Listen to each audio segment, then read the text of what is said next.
Hello, everyone. Welcome to Conversations with Sekani, a podcast for people in their 20s who are trying to figure out life and not get lost along the way. Today's guest is Reverend Rachel Harrison, a spiritual coach and host of the Recover Your Soul podcast, where she helps people move from patterns of control, codependency, and people pleasing into deeper healing, self awareness, and spiritual connection. Her own powerful journey through addiction and recovery, Rachel developed the Recover Your Soul process, a compassionate, practical path for anyone ready to reconnect with themselves and live more authentically. Rachel, welcome to Conversations with Sekani. It's a pleasure to have you here. Thank you so much. I'm really pleased to be here. I appreciate it. All right. So yeah, I want us to talk about you first, right? Your turning point.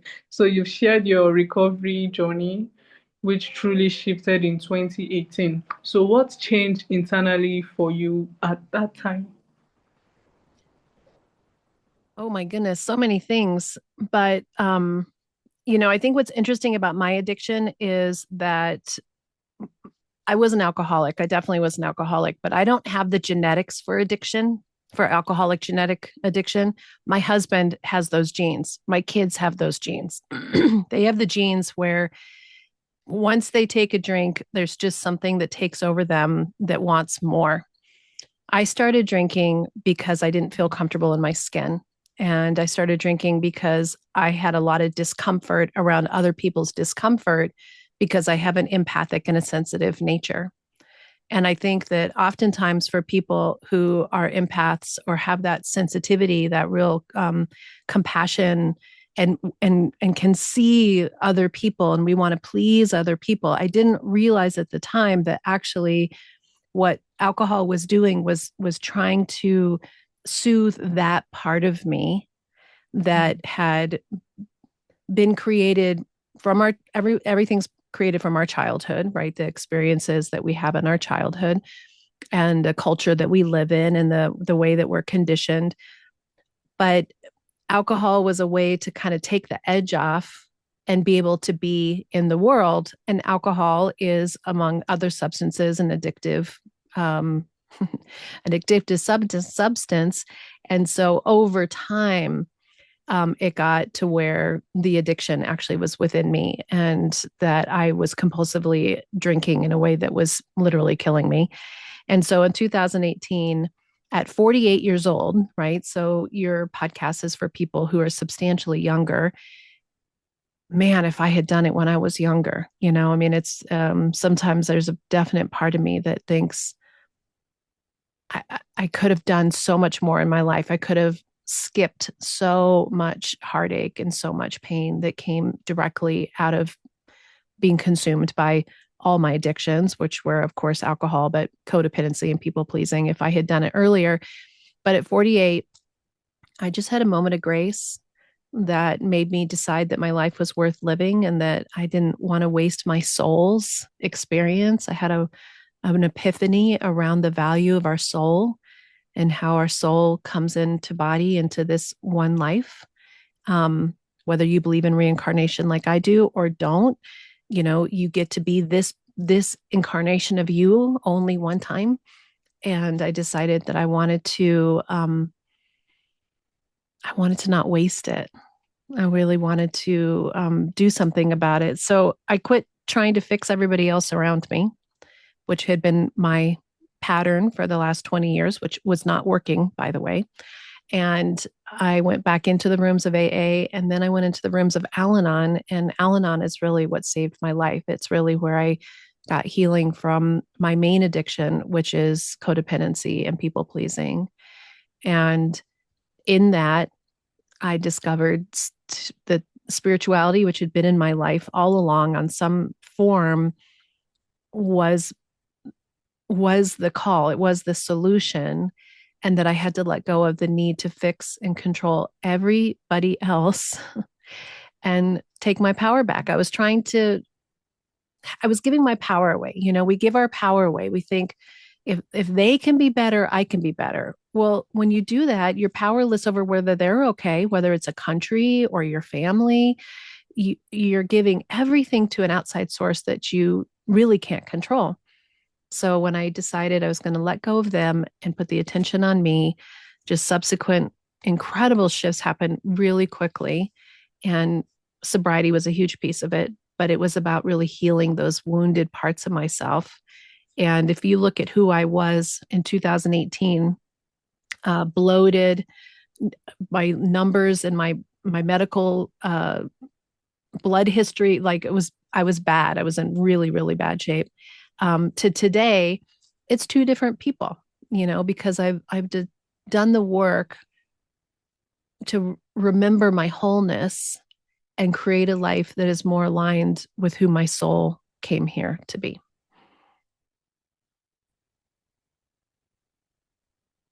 I'm so sorry. I can I could hear you. Sorry, I just had a bit of like um distractions, right? That's okay. Okay, That so was a lot. Sorry, that was a huge dump and download. oh no, that was fine actually. I was trying to, connect with what you were saying. And I'm just glad you're where you are, right? Which makes me think about I want to start from like the themes of codependence.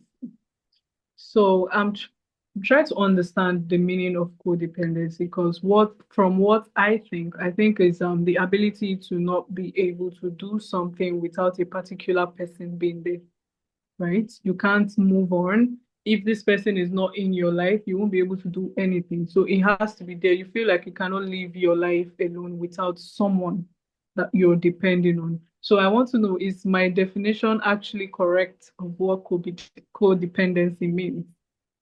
Yeah, I that's a close that's very close to the way that I describe it, which is you're relying on somebody else for your physical, spiritual, emotional, financial needs.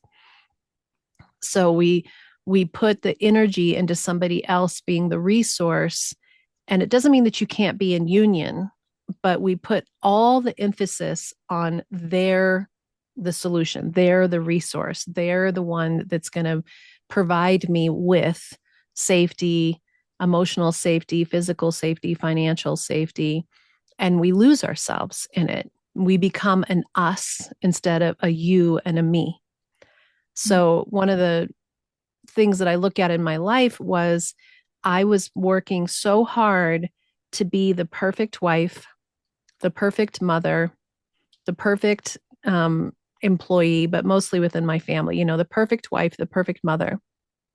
And we're all given cultural norms of what that looks like. And it's changing very rapidly of what that looks like because only in the last 50 years has it been where a woman in the United States, and I don't know what it's like in Nigeria, but in United States, a woman couldn't have a credit card. You couldn't own a house, without having co-signers. I mean, it's really only in this very short period of time, if you really look at it, that women have had the rights. And I think in other countries, that's even more, working on being able to have those rights. So for women in particular, I think that it's new for us to not rely on somebody else for our value Mhm. and for our well-being. And so this concept of codependency is not necessarily a negative right away, like there's something wrong with us. One of my main things that I teach is nothing wrong with us. We are not broken. We're not here to be fixed.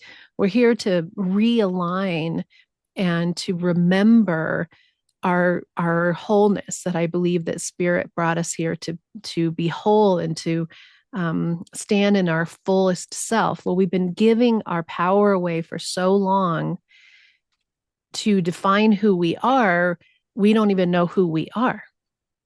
So part of letting go of codependency is not that you're not going to be in a relationship, not that if you're breaking up with somebody that your heart hurts or that you wish that it could be different, but it's about how much you give yourself away, how much you lose yourself. Do you abandon yourself?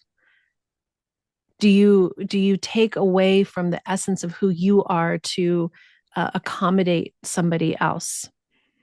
And one of the things that happened in my marriage early on was Whatever my husband liked, I wanted to try to be more of that instead of seeing what he liked, but then also having who I am and what I liked.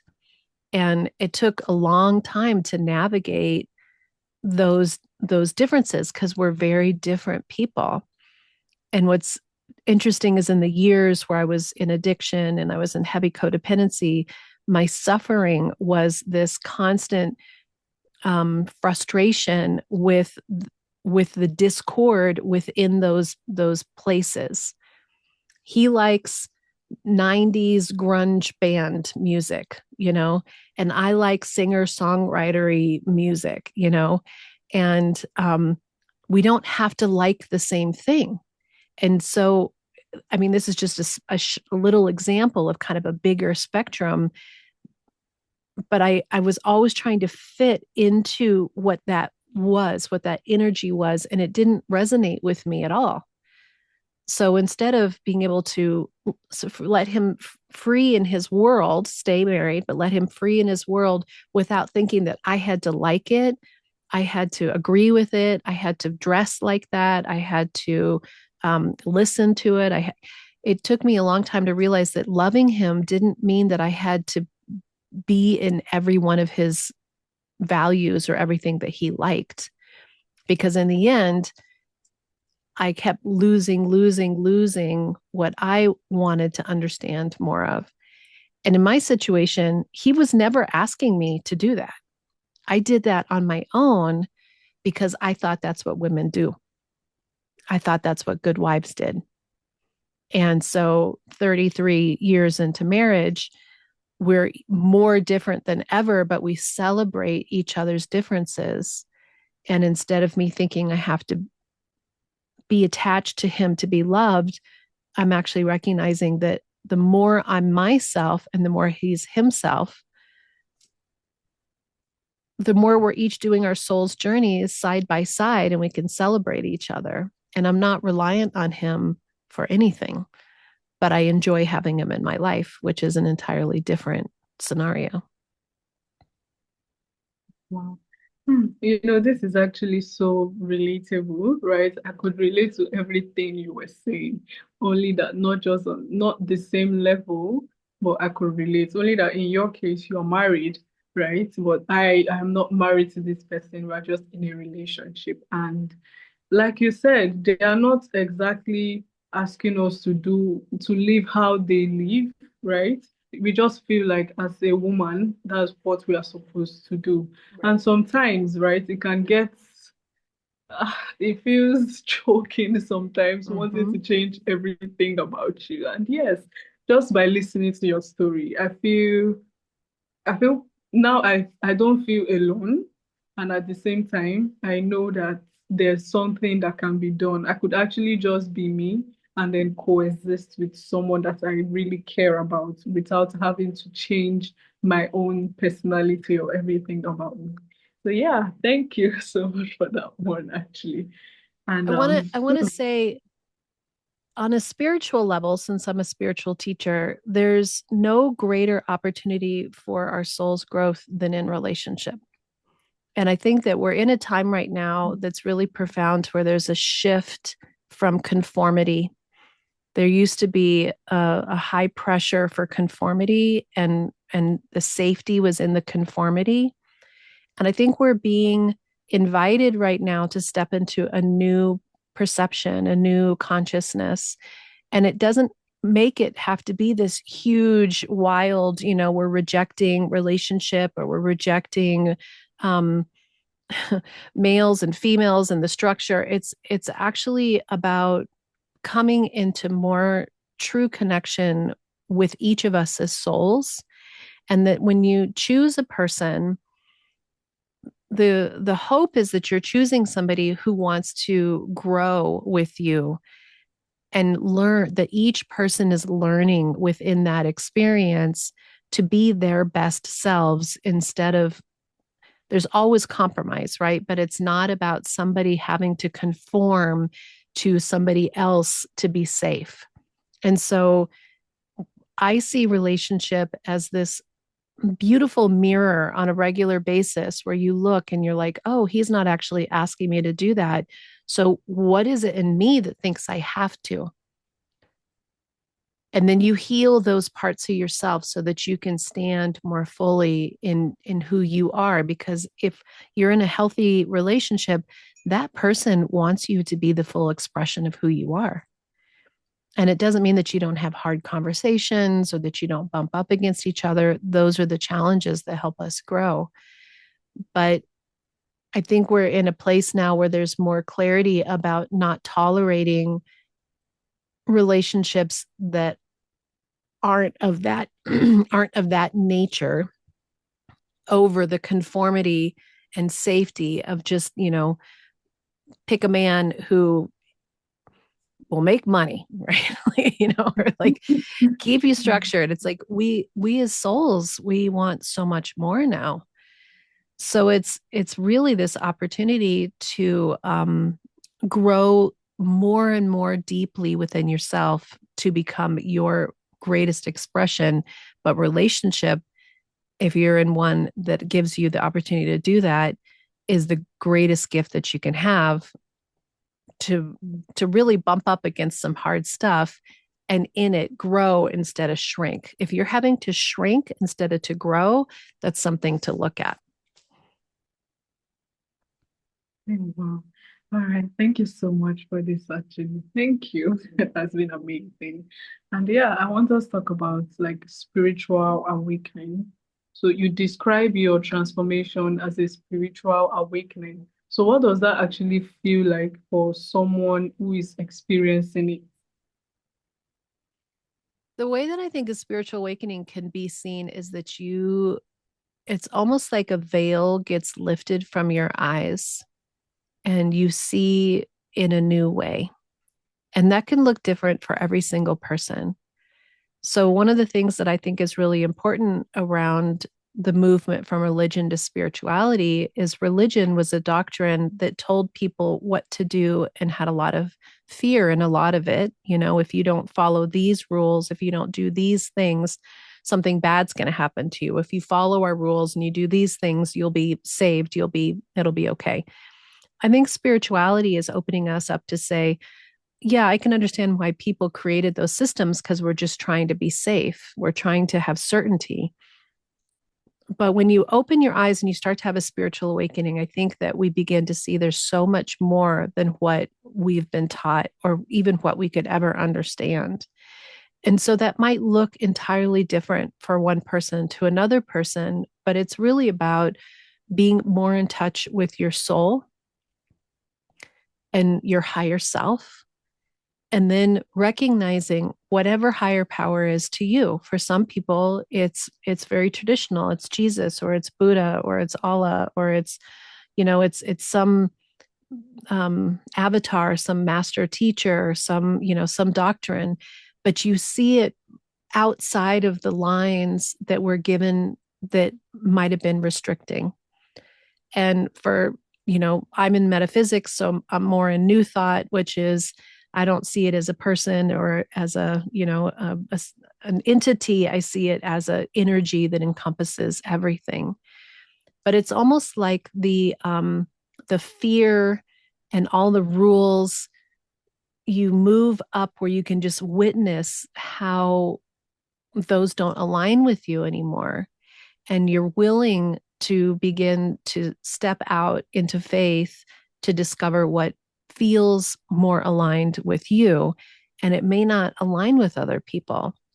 But the awakening part is where you begin to recognize that the love within yourself, generally we're so hard on ourselves and we have such criticism of ourselves of not being enough, that begins to lift. And we begin to realize that we are so much more than we give ourselves credit for, and that we deserve to choose love for ourselves in everything that we do, and that there's love available to us, and we're going to find out what that form is. And what I think is really cool right now in what's happening and what I call the Great Awakening, or is called the Great Awakening, is, and what I teach is what is right for you and your connection with your higher power can be whatever it is for you.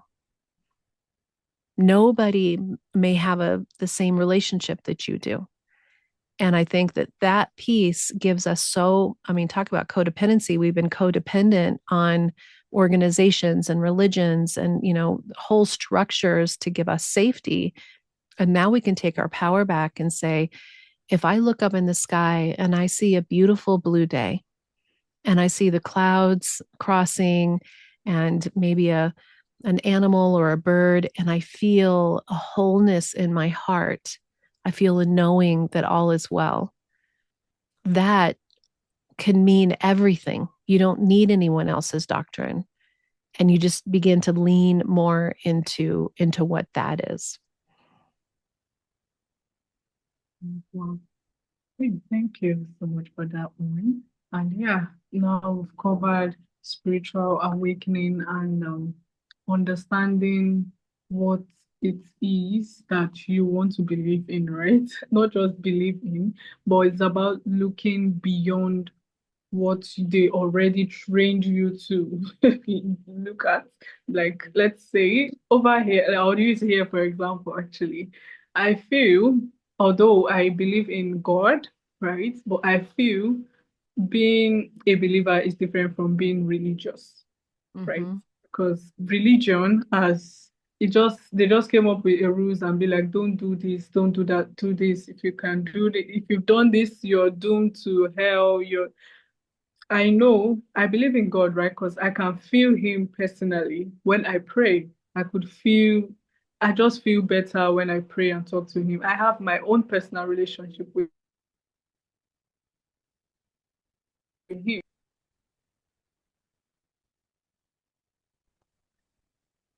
And that's the All most right, sorry important for thing that. is your own personal relationship.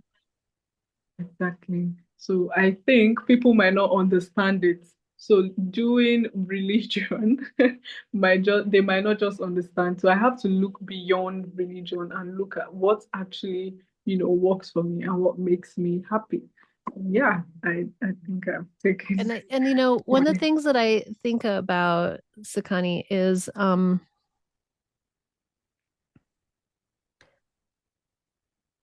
time has changed so much. I mean, time is a tool, right? And if you think about how a year ago, 5 years ago, 10 years ago, 100 years ago, in 1925, look at where our countries were then. Look at how people lived. Look at what the belief systems were. Go back 2,000 years ago when Jesus came. Go back 2,500 years ago when Buddha came. Every time you look at the extreme shifts that have happened in culture and in time, when the masters came and talked in those times, they were speaking to the people and the consciousness and the evolution of our species in those times. And then we've grabbed those words and we continue to bring them with us to try to have them speak to us in these times. But this time is a very different time. And so it makes sense that in cultures and in societies, in those times, the ways and the words that they used and the rules that they had a value in those moments. But we need to be in here in this moment now. And so part of, I think, what's happening in the shift in consciousness is it's a valuing of everything that's come before, but letting go of the tightness and the hold because we know more now. So when you were in, primary school, you had a very different experience than you did when you're in higher education. And so it's not about going back into primary school education all the time. It's about taking that information and moving forward. So I think the more that we all have our own connection with the God of our understanding, the more we're in the present and we're allowing ourselves to move in our consciousness in a way that 10 years from now we're going to look back and think, oh my gosh, like look at everything that happened. So as a young person, kind of coming back to your audience, What you think and feel and believe is the world in which you create. And we've been told that we have to believe the doctrine of other people. And it's not about denying religion or going against your church. It's nothing about that at all. It's about coming into more of a sovereignty within yourself that's letting go of codependency and people pleasing, even on those levels of trying to be a good girl, a good man, good for fear versus saying, I I get to choose who I am and what I think, and those choices will set out a timeline for you that you can't even begin to see. I got sober 2018, would have never imagined that this is what my life would be like, but I had a belief that I had a voice, I had something to say, and that my life was worth it. And it's led me here. You started this podcast last year. You had an idea, you had a mission, and you had a voice that needed to be heard, and it's led and will continue to lead. So the more that we as humans, but as young people in particular, realize that every thought that you think has value, and that when we have a spiritual awakening, it means that we stop being harmful to ourselves and we start realizing we're in a co-creation, and that we can think and say and manifest in ways that our soul came here to be, and to stand in that truth, and to recognize that you will have challenge and challenge and challenge and challenge, but challenge is how our souls learn. That's what we came for. But it's not to suffer, it's to grow. So it's about deciding that you want to be expansive. And in that expansiveness, it affects everybody for the benefit of everybody, as well as you benefit, the other people around you benefit. Wow. Hey, thank you so much for that one, right? And yeah, coming back to my audience, which is like young adults who are seeking to gain clarity. So for someone listening right now who feels stuck, overwhelmed, or even disconnected, right? What's one small step they can take starting today to become better in life? I think when the number one thing that has been the biggest change in my life is to truly accept that I'm powerless over everything outside of myself, not as weakness, not as this is terrible, but as freedom. To recognize that you can have preference, you can use those thoughts that are so powerful. But when we're trying to make the people or the circumstances or the things around us fit into some sort of mold, all of our attention is going out. And the power is when you turn within, when you turn the attention to yourself, when you begin to look at the strength that you have within yourself, and you heal your own wounds, you heal your belief systems that might be limiting. So the tiny step is just to start looking at where we get caught up and derailed in trying to control things that we're powerless over. You know, I think about in my relationship, I didn't understand what was really going on with me. So I just tried to make it be different versus being curious about what was going on with me. And so when you recognize you're powerless over everything outside of yourself, you quit trying to control the uncontrollable. It's like you can't control the weather, right? You can't say, today I want it to be sunny. Today we need it to rain.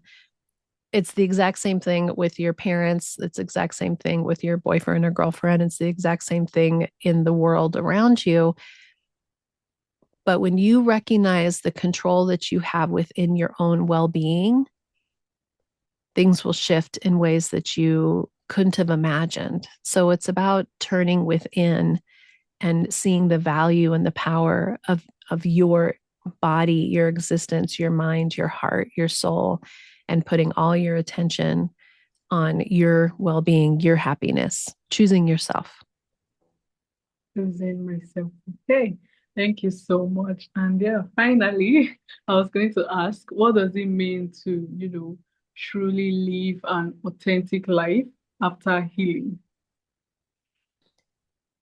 It's about letting go of fear. It's fear of what people think. It's fear of rejection, fear of doing things the way that you think you should. Um, we've all been given unique gifts. I believe that God gives us each a unique gift, and sometimes we get caught up, especially with the way that um, internet and social media, we can get overly caught up in the success that it looks like on the outside from those models, which a lot of it is very curated and not real.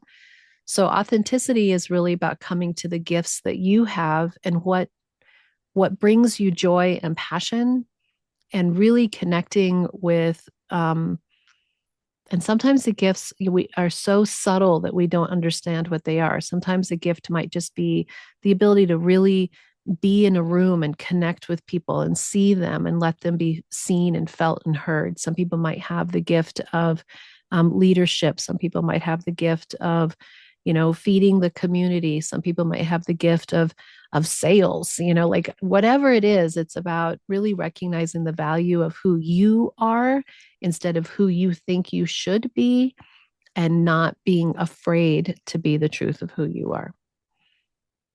Well, thank you so much, Rachel. This has been amazing. Thank you for, making this very easy for us, teaching us about, healing and connecting with yourself. So thank you. And yeah, where can listeners get to know more about you and what you do? So, Recover Your Soul is a podcast and it's on all streaming platforms, a new episode every Monday. So they can always listen to Rev Rachel. I have 7 seasons, and also the website recoveryoursoul.net. And then I have a new book coming out in April of 2026 called Recover Your Soul. And um, I think of this as a community, and it's a community that doesn't matter whether you listen to or follow the process that saved my life, the 9 steps that saved my life. I believe that this soul recovery is actually a community of all of us who are coming back to ourselves and remembering our wholeness as a collective. And so, whether anybody doesn't listen or does, you're part of that too, because we're all part of this coming together and bringing more love and awakening as some pretty profound shifts are happening. But we have more ability to be of service than we think. Our healing heals the world. And so if we want to do something, being a light and healing ourselves really does elicit change in the larger world spectrum too. All right. So, wow. Thank you, Rachel. This has been amazing. And yeah, I'll be looking forward to your book. Actually, you said it's coming out in April. So I'll be looking forward to your book. And And then yeah. I'll have just I'm not sure when this will air, but between April 22nd and April 26th, it will be free on Kindle. So for people who want to get a free download of the book, it'll be available on Kindle during those dates. All right. I'll be looking forward to that. Thank you, Rachel. And yes, to my audience, thanks for tuning in to Conversations with Sekani. If this episode sparked something in you, make sure to share to someone you think might need this, and also subscribe so you don't miss out on new episodes. Thank you, Rachel, and do have a wonderful day. It was amazing talking to you. Good. I'm glad I enjoyed it very much. All right. And yes, the email, you said you were going to email me some, things to look at concerning my podcast, right? So I'll be Yes, I'm looking forward happy to to that. help. All right. Thank you so much. Do have a wonderful day. Bye bye. Thank you. Bye.